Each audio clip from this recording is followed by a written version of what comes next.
রাহি পার্টিতে কি করছে সেই নিয়ে সবাই মিলে রাহিকে কথা শোনাতে থাকলে রাহি বলে, কি করেছি আমি?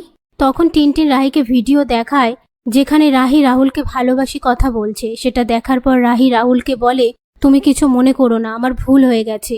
আর আমি তো অতটা শ্যাম্পেন খাইনি, জুস খেয়েছিলাম। ওটা খাওয়ার পর আমার কেমন একটা হয়ে গিয়েছিল। আর পার্টিতে আমি ওই লোকটাকে দেখেছিলাম, যেই লোকটাকে জামাইবাবু অফিসের ফাইল দিয়েছিল। এ কথা শুনে ভিক্টর বলে, কি কথা বলছো তুমি? পাশ থেকে রাধিকা বলে, অমনি তুমি আমার হাজবেন্ডের ওপর দোষ চাপাচ্ছ। এই নিয়ে তাদের মধ্যে কথা কাটাকাটি হয়। এরপর রাহি বাড়ির সবাইকে বলে প্রমাণ খুঁজতে যাবে বলে বাইরে বেরিয়ে এলে রাহুল রাহিকে বলে, তুমি তো আমার সাথে থাকবে না, তাহলে নিজেকে ভালো বউ প্রমাণ কেন দিচ্ছ? রাহি বলে, দিচ্ছি নিজের জন্য। এই বলে সেখান থেকে চলে গেলে জিয়া এসে রাহুলকে বলে, রাহির সাথে তুই নিজেকে কেন জড়াচ্ছিস? তার থেকে বরং কোর্টে চল। রাহুল বলে, ঠিক আছে, ব্যাট নিয়ে আয়। ওদিকে রাহি রিসর্টে এসে সেখানকার ম্যানেজারের থেকে সিসিটিভি ফুটেজ দেখতে চাইলে ম্যানেজার বলে, আমরা তো এরকম ভাবে কাউকে ফুটেজ দেখাই না। রাহি ম্যানেজারকে ধমক দেওয়ার পর ম্যানেজার ফুটেজ দেখাতে রাজি হয়। ওদিকে রাহুল কোর্টে এসে জোরে জোরে খেলার সময় জিয়া বলে, তোর কি হয়েছে? রাহির কথা ভাবা ছেড়ে দে, আমি তোর সব দায়িত্ব নেব। রাহুল বলে, যতদিন রাহি আছে রাহি আমার সব দায়িত্ব নেবে।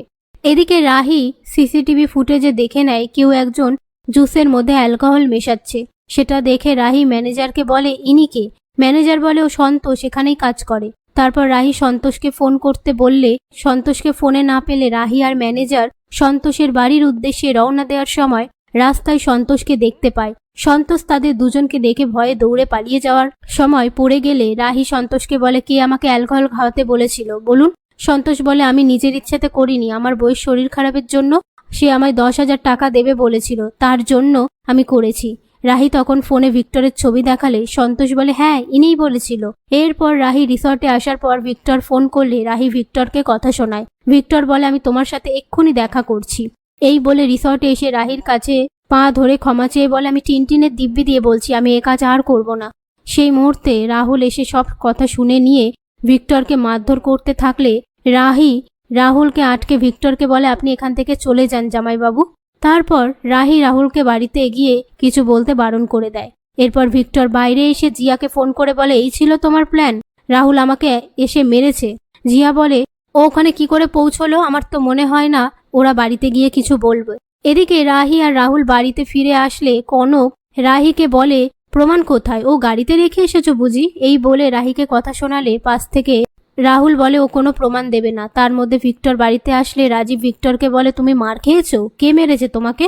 কনক বলে, মার খেতে যাবে কেন? এ কথার উত্তরে ভিক্টর বলে, আমি সিঁড়ি থেকে পড়ে গিয়েছি। এই নিয়ে তারা কথা বলতে থাকে। তারপর রাহি ঘরে এসে রাহুলকে বলে, আমার পাশে দাঁড়ানোর জন্য ধন্যবাদ। রাহুল বলে, যে কটা দিন তুমি এখানে আছো আমি তোমার পাশে থাকবো। এই নিয়ে তারা কথা বলতে থাকে। পরের দিন রাহিকে সিকিউরিটি ফোন করে বলে, আপনি যেখানে পেপারগুলো লক করে রেখে গিয়েছেন সেই তালাটা কেউ ভেঙে দিয়েছে। এ কথা শুনে রাহি তড়িঘড়ি করে বাড়িতে বলে কলেজে এসে দেখে তালা ভাঙা, কিন্তু সমস্ত পেপার জায়গায় রয়েছে। আর সিকিউরিটিকে কড়া নজর রাখতে বলে। আর নিজে আপন মনে ভাবতে থাকে, তালা ভাঙলো কিন্তু পেপারগুলো কেউ সরালো না কেন? কে করতে পারে এরকমটা? ঠিক তখনই তিতলি আড়াল থেকে আপন মনে বলতে থাকে, তোকে আগেও এই কলেজে অপদস্থ করেছি, আবার করলাম। অন্যদিকে জিয়া গুন্ডাদের ফোন করে বলে রাহি যেন স্নান যাত্রায় বাড়িতে পৌঁছতে না পারে। এদিকে রাহি বাড়িতে যাওয়ার সময় অটো খারাপ হয়ে যাওয়ায় হেঁটে হেঁটে বাড়িতে যেতে গেলে রাস্তায় একটা গাড়ি এসে রাহির সামনে দাঁড়িয়ে কতগুলো গুন্ডা রাহির কাছে এসে অসভ্যতামি করতে থাকলে সেই মুহূর্তে রাহুল এসে বলে, আমার নাম রাহুল রায়চৌধুরী। এই বলে নিজের জামাটা খুলে রাহির গায়ে দিয়ে দেয়। তখনই একটা গুন্ডা ছেলে তাদের ওপর অ্যাটাক করতে এলে রাহুল রাহির হাতটা ধরে গালে একটা থাপ্পড় বসিয়ে দেয়। তারপর রাহুল রাহি একে অপরের দিকে তাকিয়ে থাকে।